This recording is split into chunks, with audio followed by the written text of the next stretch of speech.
Presiden Republik Indonesia Jenderal Prabowo Subianto adalah pengecut yang menjijikan. Karena Bapak Prabowo membela koruptor. Presiden yang membela koruptor tidak layak untuk didukung. Presiden RI Prabowo Subianto menyaksikan penyerahan uang 13 triliun rupiah terkait kasus dugaan korupsi ekspor crude palm oil, CPO, yang sudah disita Kejaksaan Agung ke negara. Uang yang nyaris hilang, dan ini baru satu sektor kelapa sawit milik bangsa Indonesia. Hasilnya diambil, dikeruk, dibawa ke luar negeri. Rakyat dibiarkan kesulitan minyak goreng untuk berminggu-minggu. Ini sebetulnya sangat kejam, sangat tidak manusiawi. Orang katakan Jokowi nggak berbuat apa-apa. Contohnya, Presiden Joko Widodo memutuskan membuka kembali ekspor produk minyak sawit termasuk minyak goreng dan CPO. Maka saya memutuskan bahwa ekspor minyak goreng akan dibuka kembali. Meskipun ekspor dibuka, pemerintah akan tetap mengawasi dan memantau dengan ketat aparat hukum kita untuk terus melakukan penyelidikan dan memproses hukum para pelakunya. Saya tidak mau ada yang bermain-main yang dampaknya mempersulit rakyat, merugikan rakyat. Harapan saya saat ini hanya pada Mas Gibran dan PSI. Jangan sekali-kali kecewakan saya dengan harapan.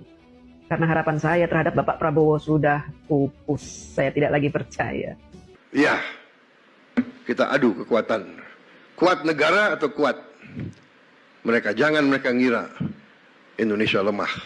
Saya ini greget, saya ingin kalau bisa kita kejar lagi itu ya.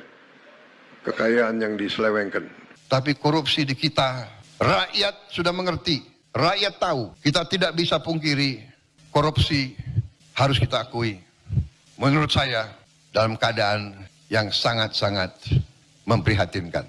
Sewaktu saya ambil alih pemerintahan, saya semakin kaget.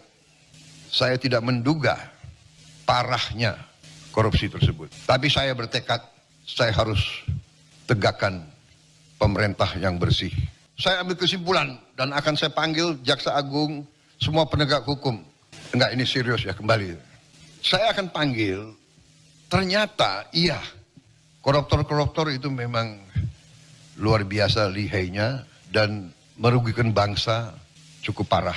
Dan korupsi yang paling besar, penyimpangan yang paling besar itu yang setengah korupsi. Atau korupsi yang tersamar, ya, seolah legal tapi nyolong. Ini pinternya orang pinter. Repotnya orang pinter itu sering pinter nyolong.